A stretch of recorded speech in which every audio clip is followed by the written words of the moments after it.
Welcome, everybody. This is Guru Niti episode 1, and it is a fabulous moment that we have actually inducted this one for the very first time in the Yuva Company Series platform, I should say, because we are getting to know the coaches in more of a closer format, much more in person. We are trying to get into their head of what they are trying to discuss in before the match as well, and even during the match. So yes, this is the first episode of this, and I'm Navin Shori welcoming you all once again. And for the very first time, we've got Mr. Puvai Arasu, the coach of Wales University, with us in the Guru Niti episode 1. Puvai Arasu, வணக்கம். இந்த ஒரு நிகழ்ச்சிக்கு வந்ததுக்கு நாங்க ரொம்ப ரொம்ப மகிழ்ச்சி அடைகிறோம். ஆனா நீங்க இப்போ எப்படி பேசணும் அப்படின்னா, ஒரு நல்ல கோச்சா, நல்ல பேச்சாளரா, பயிற்சியாளரா நான் உங்களை பார்த்துட்டேன். ஆனா ஒரு நல்ல பேச்சாளரா இன்னைக்கு நீங்க வந்து மாறி பேசணும். கரெக்ட்டுங்களா? பேசுவீங்களா? சோ இந்த ஒரு யுவா கபடி சீரீஸ், வெள்ளமால் யுவா கபடி சீரீஸ் வருது அப்படின்ட்டு தெரிஞ்ச உடனே உங்களுக்கு உண்டான மகிழ்ச்சியும் சரி, இல்ல உங்க பசங்களுக்கு, உங்க பிளேயர்ஸுக்கு உண்டான மகிழ்ச்சியும் சரி, இல்ல உங்க கிளப், அதாவது வேல்ஸ் யூனிவர்சிட்டி பத்தி உண்டான ஒரு மகிழ்ச்சியும் சரி, எப்படி அந்த ஒரு மகிழ்ச்சியோட அந்த தயாரிப்பு எப்படி இருந்துச்சு அது கேட்ட உடனே? முதல்ல இது மாதிரி வந்துட்டு நடக்க போகுதுன்றத இன்ஃபார்ம் பட்டோம். ஆனால் வந்துட்டு எங்களுக்கு இந்த சான்ஸ் கிடைக்கும்னு எதிர்பார்க்கல. கிளப் டீம்ஸுங்க அது மாதிரி தான் சொல்லிட்டு இருந்தாங்க. அதுக்கப்புறம் பார்த்தீங்கன்னா வேல்ஸ் யூனிவர்சிட்டிக்கும் ஒரு என்ட்ரி, யூனிவர்சிட்டிக்கு ஒரு 4 என்ட்ரி அப்படின்ற மாதிரி ஒரு 4 யூனிவர்சிட்டி வந்துருந்து உள்ளார. அப்போ உள்ளே வரும்போது சரி ஓகே நமக்கு ஒரு சான்ஸ் இருக்குது அப்படின்னும் போது ஒரு ஹாப்பியாகவும் இருந்துச்சு. அதே என்னுடைய ஃபிசிக்கல் டைரக்டர், எங்களோட யூனிவர்சிட்டி ஃபிசிக்கல் டைரக்டர்கிட்டையும் இன்ஃபார்ம் பண்ணியிருந்தோம். அவங்க வந்துட்டு நம்ம வேல்ஸ் யூனிவர்சிட்டி மேனேஜ்மெண்ட்டையும் பர்மிஷன் வாங்கியிருக்கும் போது நமக்கு ஒரு என்ட்ரி ஓகே கன்ஃபார்ம் ஆகிடுச்சுன்னும் போது அதுக்கப்புறம் என்னோடய பிளேயர்ஸ் எல்லாம் தயார் பண்ண ஆரம்பித்தோம். அதுக்கப்புறம் ரெகுலராக ட்ரைனிங் கொடுக்க ஆரம்பித்த உடனே அப்புறம் டேட் வந்து ஒரு சில டேட் சொல்லியிருந்தாங்க. அதுக்கப்புறம் போஸ்ட்போன் ஆகிட்டு ரிட்டன் ஒரு டேட் சொன்னாங்க. அதில் வந்து பசங்க ஒரு 1 மந்த்தாகவே ஸ்டூடெண்ட்டு ரெகுலராகவே வந்துட்டு ப்ராக்டிஸில் இருந்தாங்க இந்த மேட்ச் முடிவு வர்ற வரைக்கும். அது ஒரு நல்ல ஒரு ஆப்பர்ச்சுனிட்டி. அருமை அருமை. ஆனால் பூவை அரசு அப்படின்ட்டு நம்ம பார்த்தா வேல்ஸுக்கும் அவங்களுக்கும் இருக்கிற ஒரு தொடர்பு எத்தனை வருஷமா இருக்கு? உங்களைய பத்தி கொஞ்சம் சொல்லுங்க. ஏன்னா உங்களைய பத்தி தெரிஞ்சுக்கிறதுக்கு நமக்கு இது ஒரு நல்ல வாய்ப்பு. நீங்க எப்போ எங்க இருந்து கபடி ஆரம்பிச்சீங்க? கபடி தான் ஆரம்பிச்சீங்களா இல்ல வேற விளையாட்டுல இருந்து கபடிக்கு வந்துட்டீங்களா? எப்படி?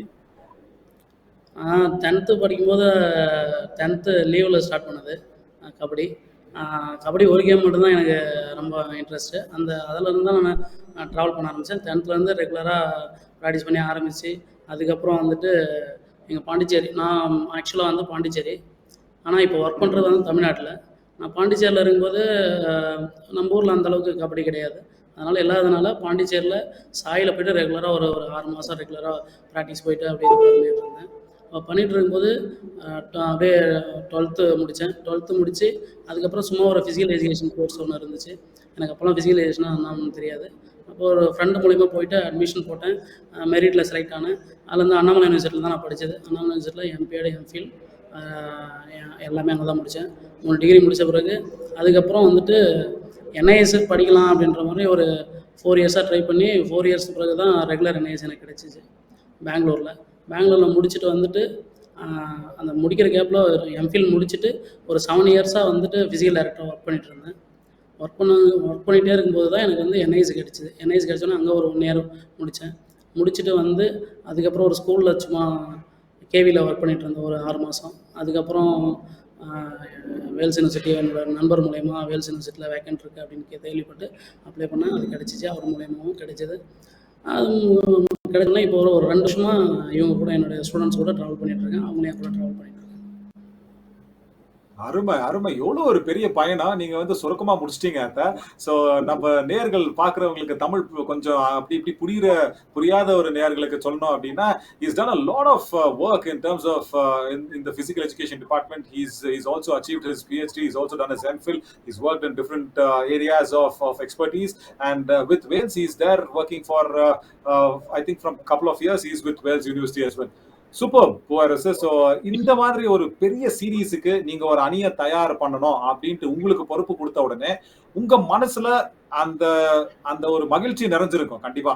ஆனா ஒரு சின்ன தாக்கம் எப்படி இந்த ஒரு சீரீஸ்க்கு பிளேயர்ஸை நீங்க தேர்ந்தெடுத்தீங்க? எப்படி ட்ரெயின் பண்றீங்க இந்த ஒரு பெரிய சீரீஸ்க்கு பிளேயர்ஸ்? இது ஆக்சுவலாக வந்துட்டு நான் உள்ளார வரும்போதே வேல்ஸ் யூனிவர்சிட்டி கொஞ்சம் நல்ல டீமாக தான் இருந்துச்சு. ஆல்ரெடி சவுத் ஜோனில் குவாலிஃபை டீமு. சவுத் ஜோன் நான் வந்த பிறகும் 2 இயர்ஸாக கண்டினியூவாக குவாலிஃபை ஆகிருக்கோம். வந்த பிறகு அதுக்கப்புறமும் Khelo India, last year Khelo India bronze medal. இந்த வருஷம் வந்து ஆல் இண்டியாவிலே சவுத் ஜோன்லேயும் வின்னரு, ஆல் இண்டியாவில் ரன்னரு. அதனால் வந்துட்டு எனக்கு பெருசாக ஒன்றும் அந்த இது இல்லை. நம்ம வந்து ஏற்கனவே ரெடி பண்ண பிளேயர்ஸ் தான்.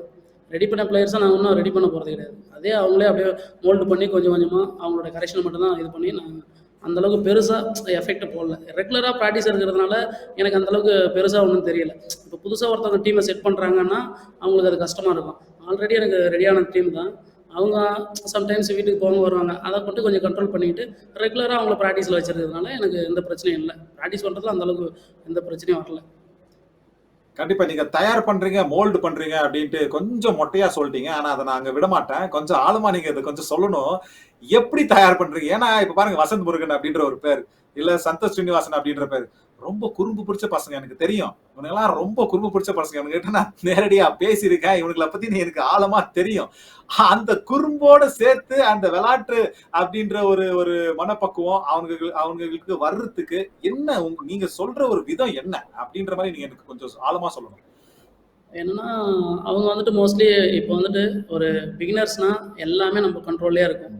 இப்போ இவங்க வந்து ஓரளவுக்கு லெவலில் இருக்கிறாங்க மீன்ஸ் ஒரு நல்ல பிளேயரு, நல்லா விளையாட்டுருக்காங்க. லோக்கல்ஸ் மேட்சஸ்ஸு எல்லாமே இப்போ ஆல் இண்டியாவில் சில்வர் மெடல்னால் நல்லா விளாட்ன பிளேயரை மட்டும்தான் எடுக்க முடியும். அந்த மாதிரி எடுக்கிற பிளேயரை அவன் வந்து என்னுடைய வழிக்கும் வரணும்னா நான் அவனுக்கும் அட்ஜஸ்ட் பண்ணணும், அவனும் என்னை அட்ஜஸ்ட் பண்ணி போகணும். அந்த மாதிரி இதில் என்னுடைய ரிலேஷன்ஷிப் எப்படி இருக்குன்னா, அவங்களுக்குள்ள அவனே நான் புரிஞ்சுக்கணும், என்னையும் அவன் புரிஞ்சுக்கிட்டு அந்த மாதிரி ட்ராவல் பண்ணால் தான் நம்ம வந்து எல்லாமே கைக்குள்ளே வச்சுருக்க முடியும். சும்மா அவன் போகிறான்னு சொல்லிட்டு நம்மளும் விட்டுட்டுனா அவன் எங்கேயா போயிடுவான். அதேமாரி அவன் போகிறான்னு சொல்லிட்டு நான் விட்டுட்டு போயிட்டுனா அவன் என்ன வேணாலும் ஆகலாம். இப்போ ஒரு மெடல் வச்சிருக்கானா அவனுடைய ஃபுல்ஃபில் அடையணும்னா அவனுடைய மெயின் விஷயம் இப்போ என்ன ஆயிடுச்சுன்னா, ஒரு வேலை வாங்கினா தான் அவனுடைய ஃபுல்ஃபில் அடைய முடியும். அவன் வந்துட்டு இப்போ இங்கே வரான்ற இங்கே எதுக்கு நான் கொண்டு வந்திருக்கேன்னா, இவ கபடிக்கு எல்லாருக்குமே ஒரு சான்ஸ் கிடைக்கணும். அவன் எப்படி விளாட்றான்றது இப்போ வந்து இவ கபடின்றது ஒரு பெரிய பிக் டோர்னமெண்ட் ஆகிடுச்சு. அந்த மாதிரி பிக் டோர்னமெண்ட்டாக ஆனதுனால அவங்க வந்து மேலே அடுத்த ஸ்டெப்பு நான் கொண்டு போகணும்னா இதெல்லாம் நல்லா விளாட வச்சா தான் பண்ண முடியும்.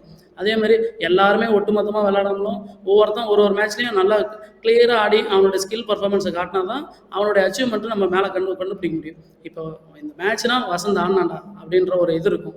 இந்த மேட்ச்னா சதீஷ் ஆனான்னு ஒரு இது இருக்கும். அந்த மாதிரி இருக்கும். இப்போ ஒட்டுமொத்தமாக நம்ம எல்லாருடைய பார்வையும் எப்படி இருக்குன்னா சாதாரணமாக போயிடும். இப்போ அவனும் எல்லாம் ஆண்டான், எல்லாரும் விளையாடிட்டானுங்க, முடிஞ்சு போச்சு மேட்ச்சு அப்படின்ற மாதிரி இருக்கக்கூடாது. இந்த மேட்ச்னா வசந்த் தான் ஆடினா அப்படின்ற ஒரு அவங்களுக்கு ஒரு இது இருக்கும். அப்படி இருந்தால் தான் அடுத்த ஸ்டெப்பு ஒன்றுனா ப்ரோ கபடிக்கு அடுத்துனா இந்தியா இன்டர்நேஷ்னல் அந்த மாதிரி கொஞ்சம் மேலே போக முடியும். அவன் ஸ்டாண்டர்டை உயர்த்தணும்னா இந்த மாதிரி கொண்டு போனால் தான் அவனோட ஸ்டாண்டர்டை மேலே எடுத்துன்னு வர முடியும். சும்மா நம்மளும் எல்லாரும் மாதிரி விளையாட வச்சோம் போனோம் வந்தோன்னு இருக்கணும். நம்ம விளாட்ணுன்னா அவன் தரமாக இருக்கணும், தரமாக மேலே வரணும், அவனுடைய ஃபுல்ஃபில் அடையணும். ஒரு ஜாபுக்கு போகிறது தான் அவனுடைய ஃபுல்ஃபில். அதுக்கு என்னால் எந்தெந்த அளவுக்கு எஃபெக்டை போட முடியுமோ அந்தளவுக்கு நான் எஃபெக்டை போடுவேன். அவ்வளோதான், சிம்பிளாக சொல்லணும். Arba. Superb. So what Pueris is trying to say is these players have established themselves at one stage. So to understand them and find a middle ground is very important, and also guiding them in the right direction. Because it can't be like a horse steering away at one side. It has to be two strings attached to the horse where the horse can be strayed away in the right direction. That's what he's trying to do, and he's very happy doing that. Adan neenga sonninga. So இந்த ஒரு விஷயத்துல நீங்க சொன்னீங்க, இன்னைக்கு வந்து சதீஷ் கண்ணன் இன்னைக்கு இந்த match விளையாடினாரு, இல்ல வசந்த் இந்த மேட்ச் விளையாடினாரு அப்படின்ற மாதிரி ஒரு பேர் வெளியில வரணும் அப்படின்ற ஒரு நோக்கத்துல தான் நீங்க மேட்ச்ல இறங்குறீங்க.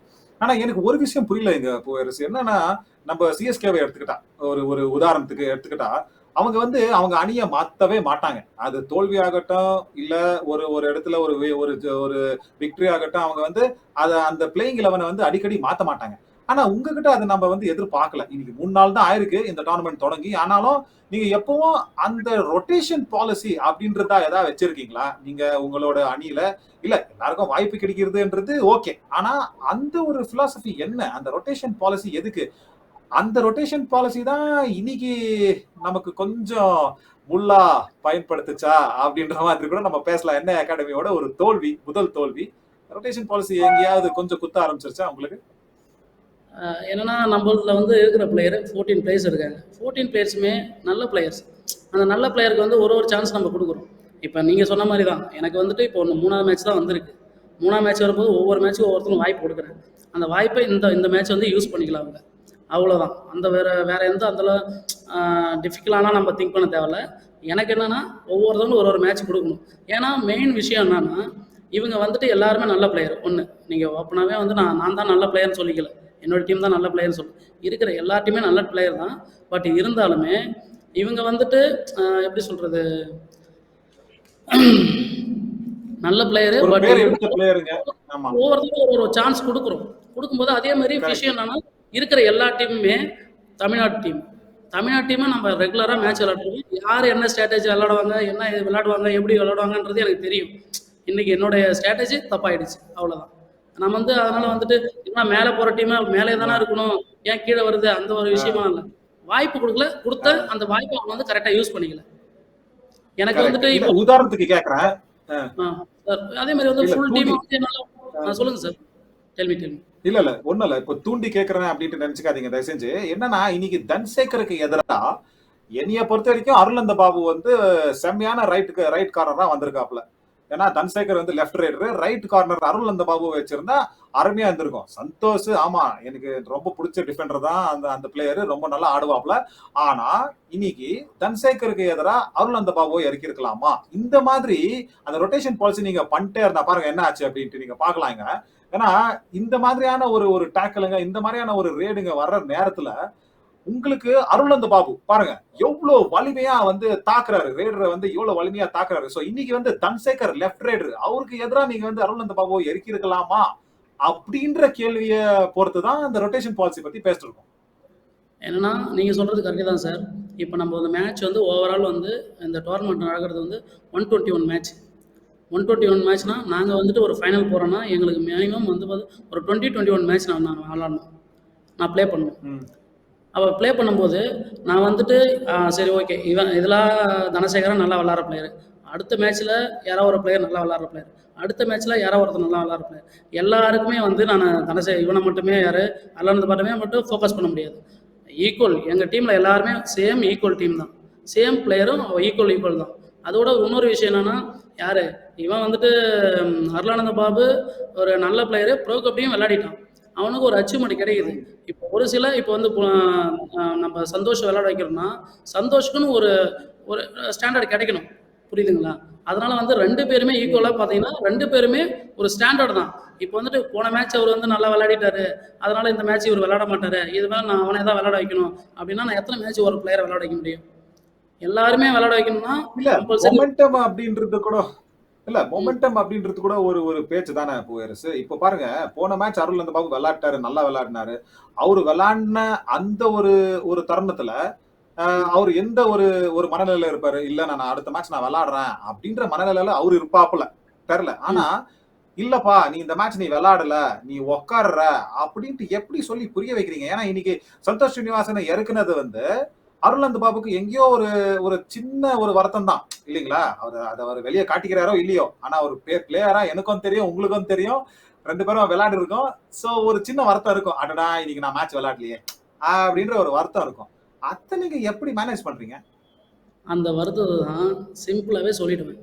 ஏன்னா என்னோட பொசிஷனில் வந்துட்டு நான் இப்பயும் சொல்கிறேன் பாருங்க, ரைட் கார்னர் 2 பேர், லெஃப்ட் கவர் 2 பேர், ரைட் கவர் 2 பேர், லெஃப்ட் கார்னர் 1. அதில் பார்த்தோன்னா ரைட் கார்னரு 2 பொசிஷனுமே விளையாடுற ஆளுங்க. சந்தோஷம் 2 பொசிஷன் ஆடுவான், வரலானது பாப்போம் 4 பொசிஷனுமே ஆடுவான். அந்த மாதிரி போது இருக்கும்போது தான் நான் லெஃப்ட் கார்னர் நான் 1 எடுத்துகிட்டு வந்திருக்கேன். அப்போன்னும் போது ஒரு மேட்சுக்கும் நான் வந்துட்டு இவன் ஈக்குவலான பிளேயரு, இவன் வந்து நல்ல பெஸ்ட் பிளேயரு, இவன் வந்து லோவான பிளேயரு அப்படின்னு நான் எதிர்பார்க்க மாட்டேன், புரியுதுங்களா? இதுவே ஒரு நாக் அவுட் மேட்ச்னா நான் எனக்குன்னு ஒரு ஸ்ட்ராட்டஜி இருக்கும், நான் அதை யூஸ் பண்ணுவேன், ஓகேங்களா? அதே வந்து இது வந்து லீக் மேட்ச் தான். லீக் மேட்ச் எங்களுக்கு எந்த வித எஃபெக்ட் ஆக போகிறதில்ல. நான் வந்துட்டு நான் தான் மேலே வந்துடுவேன்னு சொல்லலை, 4 டீமில் ஒரு பொசிஷனாக நான் வந்துடுவேன் மேலே, ஓகேங்களா? எல்லாமே வந்துட்டு இருக்கிறது பார்த்தா 4 டீம் நான் ஒரு ஆளாக வந்துடுவேன். அப்போ வரும்போது நான் ஏன் கவலை பண்ணணும்? அப்போ வந்துட்டு அதை எப்படி சொல்லுவேன்னா சிம்பிளாக சொல்லிடுவேன், இந்த மேட்ச் நீ விளையாட, அடுத்த மேட்ச் நீ விளையாட போகிற, அவ்வளோதான், சிம்பிள். அவனுங்களும் எல்லாரும் புரிஞ்சு ஓப்பனாக சொல்ல போனா சொல்லிடுவீங்களா? இப்படிதான் சொல்லுவேனே, டீம் சொல்லும் போது அப்படிதான் சொல்லுவேன். இந்த மேட்ச் நீ விளையாடும், அடுத்த மேட்ச் இவன் விளையாடும், அவ்வளோதான், சிம்பிளாக சொல்லி முடிச்சிடும். சரி ஓகே அப்படின்ட்டு அவனுக்கு இது ஒரு இதே விஷயமே இல்லை. ஏன்னா எல்லா மேட்சையும் நான் சான்ஸ் கொடுத்துட்டு இருக்கேன்றது அவனுக்கே தெரியும். நான் கோச் எப்படி யூஸ் பண்ணுவாரு போவாருன்றது அவனுக்கு தெரியும். So அதான் நீங்க சொன்னதை வந்து கொஞ்சம் மொழிமாற்றம் செஞ்சு இங்கிலீஷ்ல சொல்லிடுறேன். What Poyers is trying to tell us is, see, the rotation policy has actually helped the players when he goes out and says, listen, you're not playing this match. So that means the player knows that, yes, there's an opportunity that's coming in the next match as well. So this rotation policy has somehow been a little positive note. I was actually asking him, you lost against NA Academy today because that rotation policy, did it hamper your movements or hamper your winning ways? But he says, no, that rotation policy has actually helped out in, selecting the players and providing chances to everybody. So அதான் நான் சொல்றேன் என்னன்னா, இந்த rotation policy வந்து உங்களுக்கு சாதகமா தான் நீங்க பயன்படுத்திருக்கீங்க. ஏன்னா ஒரு பிளேயர்கிட்ட நீங்க போய் சொல்ற நேரத்துல, அருணந்தபாவுட்ட மாதிரியான ஒரு பிளேயர்கிட்ட போய் நீங்க சொல்றது வந்து, இன்னைக்கு இந்த மேட்ச் நீ விளையாடல அப்படின்னா அவருக்கு தெரியும் நான் அடுத்த மேட்ச் நான் விளையாட போறேன், எப்படியோ நம்ம கோச் நமக்கு வந்து ஒரு வாய்ப்பை கொடுத்துருவாரு அப்படின்றத வந்து நீங்க ரொம்ப சாதகமா பயன்படுத்திருக்கீங்க அப்படின்ட்டு வச்சுக்கலாமா இந்த ரொட்டேஷன் பாலிசிய? எஸ் சார், அப்படியே வச்சுக்கலாம். சூப்பர். இப்போ அடுத்து சொல்லுங்க சார், சொல்லுங்க சார். இல்ல ஒண்ணும் இல்ல. சோ அந்த மாதிரியான ஒரு விஷயத்துல கொஞ்சம் நமக்கு வந்து இப்ப அஜித் பத்தி கொஞ்சம் சொல்லுங்களேன். ஏன்னா அஜித் வந்து முதல் முறையா நம்ம பாக்குறோம். ஆக்சுவலா அவரு வந்து ஒரு வரலாறு இன்னைக்கு அமைச்சிருக்காரு. என்ன வரலாறுனா, இந்த வேலம்மாள் யுவா கபடி சீரீஸோடைய இந்த சீரீஸ்ல ஃபர்ஸ்ட் ரேட் பாயிண்ட் அவர் தான் அடிச்சு கொடுத்தாரு. அந்த பர்சியூட்டால ஒரு ஃபர்ஸ்ட் ரேட் பாயிண்ட் அவர் பேர்ல தான் இருக்கு. சோ இந்த பர்சியூட் அடிக்கிறது வந்து இப்படி வெரைட்டி போய் பிடிக்கிறது வந்து அவரு ஏற்கனவே செஞ்சிருக்காரா ரொம்ப தடவை? அவர் எந்த ஊரு, எங்க இருந்து வந்திருக்காப்ல அஜித்? அவர் தஞ்சாவூர். அவர் தஞ்சாவூர்லேருந்து லாஸ்ட் 2 இயர்ஸாக நம்மகிட்ட விளையாடிட்டு இருக்காங்க. ஆல்ரெடி அவன் வந்து சேலம் சாயில் இருந்தாங்க. சேலம் சாயில் இருந்து அறிவு சார் அவர் கோச்சாக இருந்தாங்க. அவங்கலேருந்து அதுக்கப்புறம் ஒரு எஸ்ஆர்எம்ல ஒரு 1 இயர் விளையாடிருக்காங்க. அதுக்கப்புறம் நம்மகிட்ட ஒரு 2 வருஷம் வந்து விளையாடிருக்காங்க. சவுத் ஜோன் விளையாடுனதுலேருந்துமே நல்லா பர்ஃபார்மன்ஸ் பண்ணிட்டு தான் இருக்காரு. நல்லாவே பண்ணுவார். அந்த பர்ஷூட்டுன்றது வந்து ஆல்ரெடி நல்லாவே பண்ணுவான். ப்ளஸ் அவனோட மெயின் என்னன்னா, அஃபென்ஸுமே இதை விட சேமாக டிஃபென்ஸ் எந்த அளவுக்கு பண்ணுறாங்களோ அந்த அளவுக்கு அஃபென்ஸும் அவங்க பண்ணுவாங்க. சேமாக ஒரே மாதிரி தான் இருக்கும் எல்லாமே. என்ன வேணும், நாங்கள் வந்துட்டு இங்கே வந்துட்டு அஃபென்ஸே என்கிட்ட ஏகப்பட்ட ரைடர்ஸ் இருக்கிறதுனால நான் வந்து அவனை மோஸ்ட்லி யூஸ் பண்ண மாட்டேன். அவன் அதனால் வந்து டிஃபென்ஸ் ஆடி நல்லா ட்ரெயின் ஆகிட்டான். வெல் ட்ரெயின் ஆனதுனால இந்த பர்ஷூட்டுன்றது வந்து சாதாரணமாகவே எந்த டீமாக இருந்தாலுமே சாதாரணமாகவே சடாரணம் அடிச்சிடும். அந்த விஷயம் அவர்கிட்ட கொஞ்சம் எப்படி சொல்கிறது, விளாட்றத விட பர்ஷூட்ன்றது 100% சூப்பராக பண்ணுவாங்க. அது இங்கே வந்து எளிதாக வரன்றீங்க. அதிகமாக அவனை வந்து யூஸ் பண்ண மேட்ச்சில் அதிகமாக யூஸ் பண்ணுறதே பர்ஷூட்லேயே ஒரு 4, 5, 6 அப்படின்ற ஒரு பர்ஷூட்டே வந்துடும். கேலண்டியெல்லாம் போகும்போது 7 பர்ஷூட் அது மாதிரி பண்ணிட்டாங்க. அருமை. சோ அவரு ஆரம்பிச்சதை வந்து ரேடரா, சோ இன்னைக்கு வந்து இந்த வேல்ஸ் யூனிவர்சிட்டி லெஃப்ட் கார்னர் வேணும் அப்படின்ட்டு அவர் வந்து முழுசா ஒரு டிஃபெண்டரா ஆக்கிருக்கீங்க அப்படியா? அப்படி இல்லை சார், அப்படி இல்லை. அவன் வந்து ரெண்டுமே சேமாக தான் விளையாடுவாங்க. அஃபென்ஸும் ஆடுவாங்க, டிஃபென்ஸும் ஆடுவாங்க. ஆடிட்டே இருக்கும்போது அவங்க ஓன் கிளப்பில் விளையாடும்போது அஃபென்ஸும் இவன் தான் ஆகணும், டிஃபென்ஸும் அவன் தான் ஆகணும். யாராக இருந்தாலும் அவங்க ஓன் கிளப் போயிட்டோடனே இங்கே வந்தோடனே எல்லாருமே ஸ்டாரு.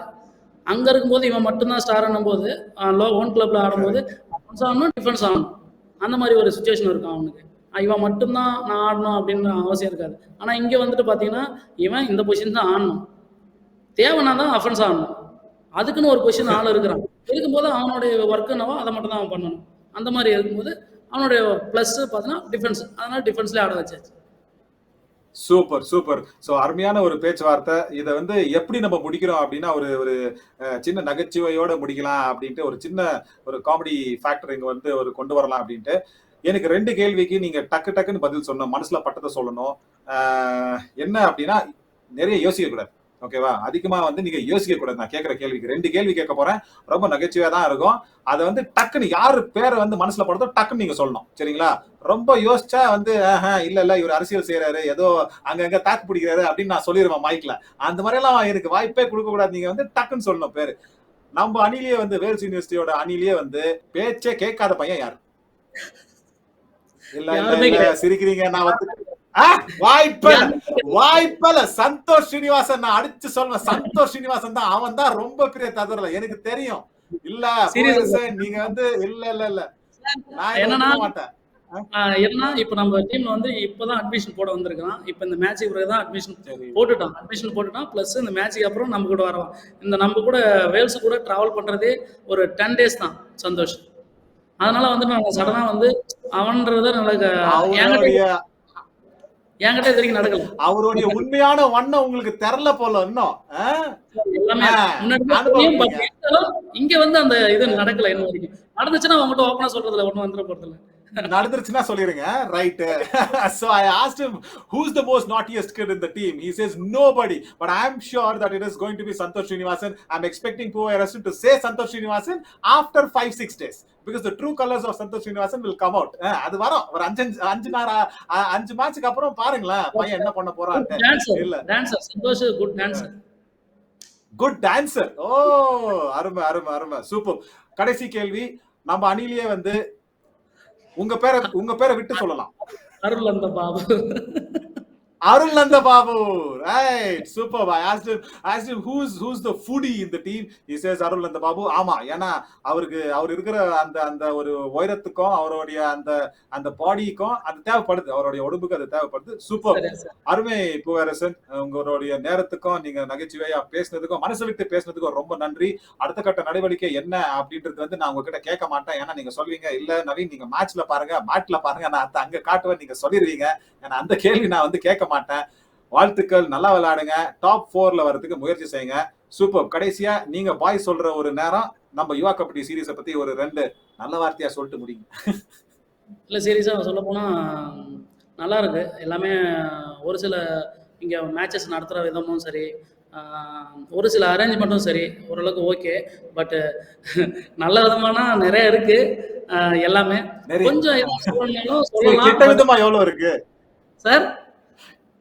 கெட்ட விதமா எவ்வளவு இருக்கு? ஒரு 2-3 இருக்கா? சொல்லலாம் 50-50 தான் சார். அப்படியா? இல்ல கண்டிப்பா இல்ல. நம்ம சோலையம் ராஜா ஐயா அவர்களுக்கும் மிக்க ஒரு பெரிய நன்றியை தெரிவிச்சுக்கணும் இங்க. ஏன்னா அவராலதான் இது நடக்குது. சோ அவருடைய அந்த லீடர்ஷிப்ல தான் நம்ம எல்லாம் இருக்கிறோம். அவங்களுடைய ஒரு மிகப்பெரிய அணி தலைவனா அவரு வந்து நம்மள வழிகாட்டி நடத்திட்டு கொண்டு போயிட்டு இருக்காரு. So all the very best person. Wales University top 4ல வரதுக்கு நம்ம எதிர்பார்க்கிறோம். சொல்லுங்க. வீரராஜ் சாருக்கும் சபி சாருக்கும் ரொம்ப தேங்க்ஸ் பண்ணிக்கிறேன் இந்த இடத்துல. நன்றி. So yeah, super. So yes, that's the first episode. That's the first episode of this one. It's amazing that to speak to the coaches like this. More episodes and more coaches coming our way. Stay tuned. Thank you, sir.